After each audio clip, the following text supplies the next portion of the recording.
we're going to have to contain them. And the only way to contain them, you don't have to be ugly about it, but you got to be very, very firm. Dealing with Putin is like hand feeding a shark. You can do it, but you have to do it very, very carefully. That is Republican Senator John Kennedy's advice on how to handle Russian President Vladimir Putin. Senator Kennedy recently returned from a congressional trip to Russia where he says he told high-level officials to stop screwing with our elections. Senator John Kennedy of Louisiana joins me now. Senator, thank you so much for being with us. You say talking to Putin's like feeding a shark. You can do it, but you have to do it very carefully. Did President Trump feed the shark very carefully?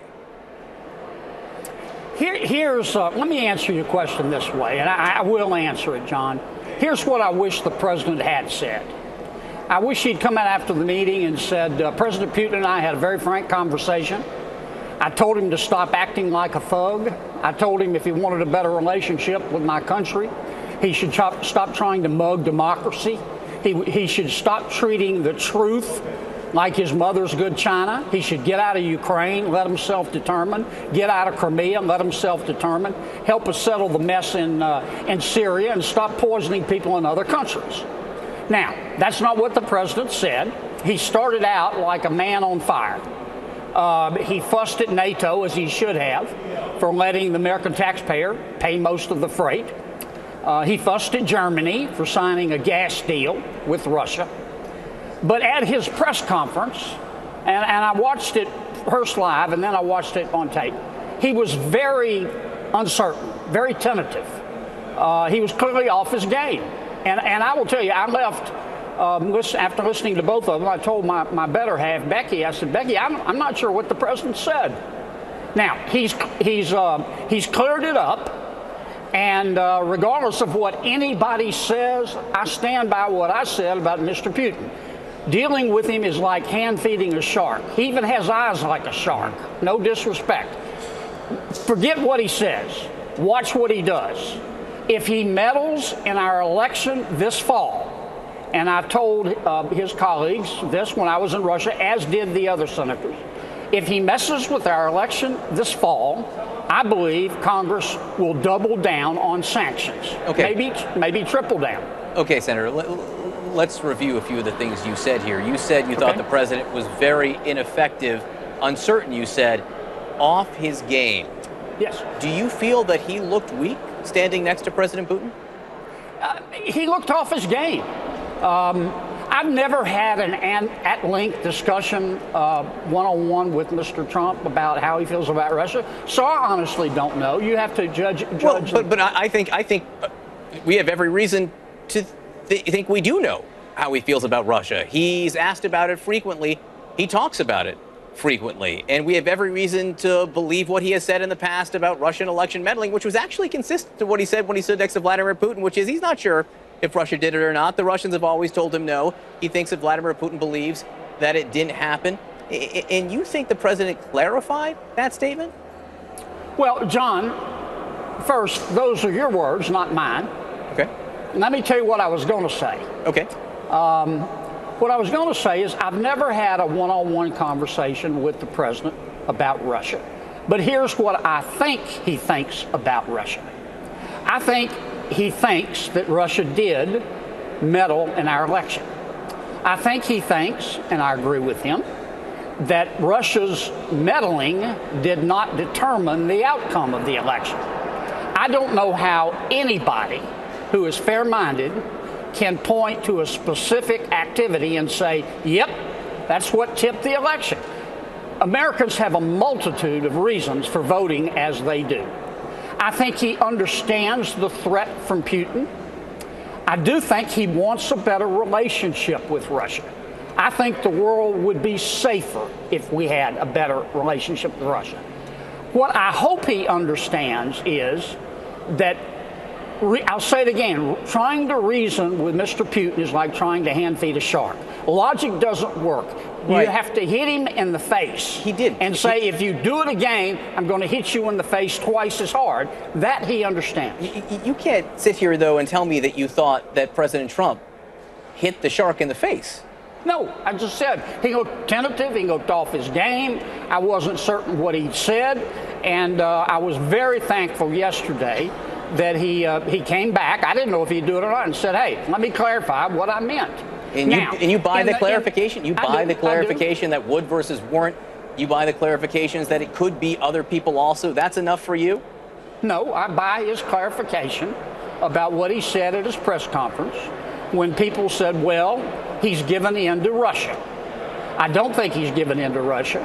But what I think doesn't matter, and no disrespect, what you think doesn't matter, what anybody thinks based on words doesn't matter. People talk a lot in government and politics. What actions? Let's watch what they do. What actions have you seen, or what words have you heard from President Trump that make you believe he is standing up to Russia on the history of their attack on the U.S. election in 2016, on the fears from our intelligence community that they might do it again? Well, here's what I see. I see, number one, he told our NATO allies, start carrying the load a little bit. The American taxpayer getting tired of it. And, of course, one of the purposes of NATO is to contain Russia.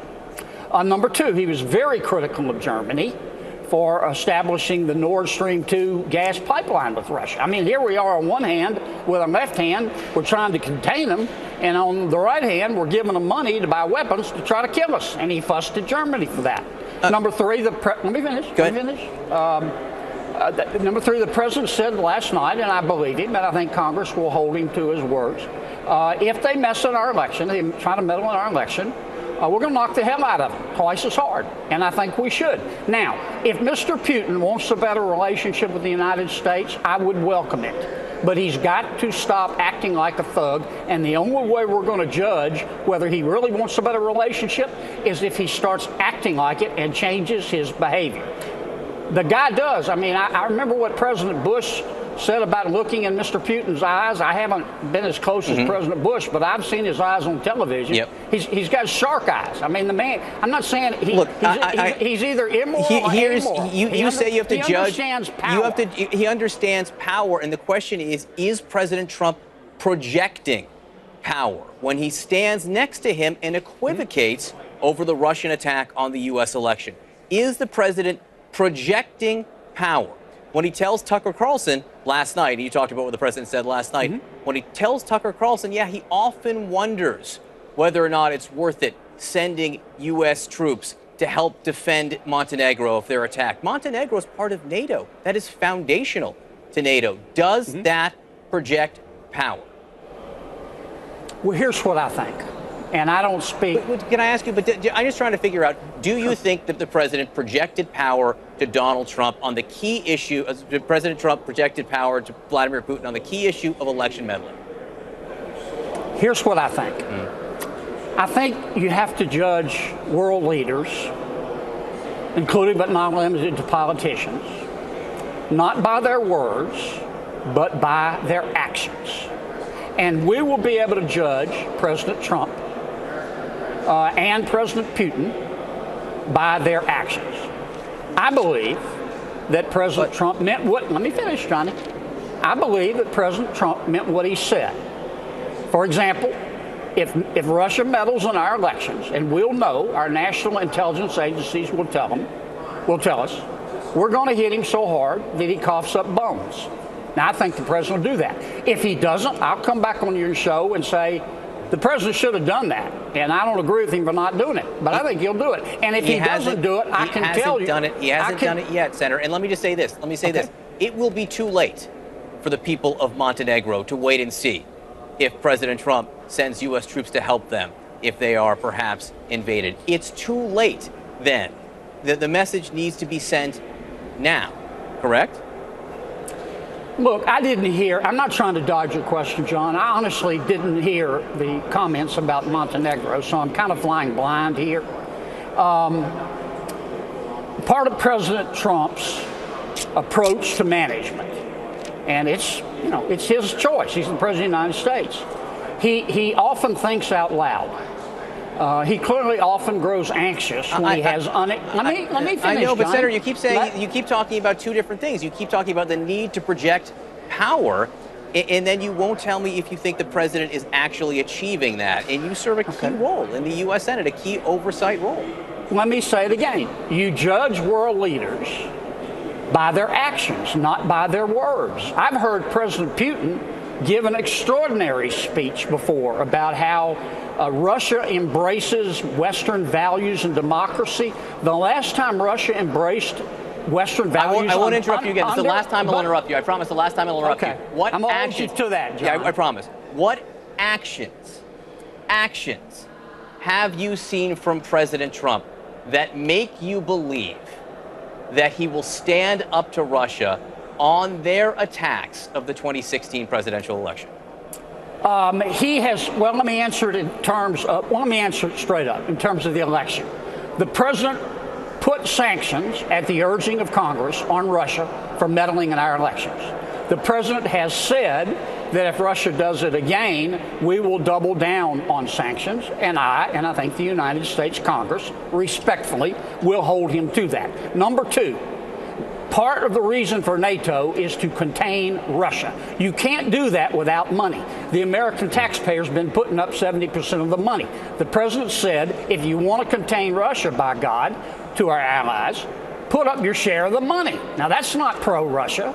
Number three, he was criticized for doing it, but in very candid terms, he fussed at Ms. Merkel for, on the one hand, saying we got to fight Russia over here through NATO, and in the right hand, saying, by the way, I'm just going to sign a multi-billion-dollar gas contract with Russia and give them money to buy weapons to try to kill us. And he called her out. I don't remember anybody on either side of the aisle up here in Congress calling her out over that. Senator John Kennedy, Republican of Louisiana, thank you so much for the discussion this morning. On behalf of Shark Week, we do appreciate your time. Thanks, John. Allison? You cannot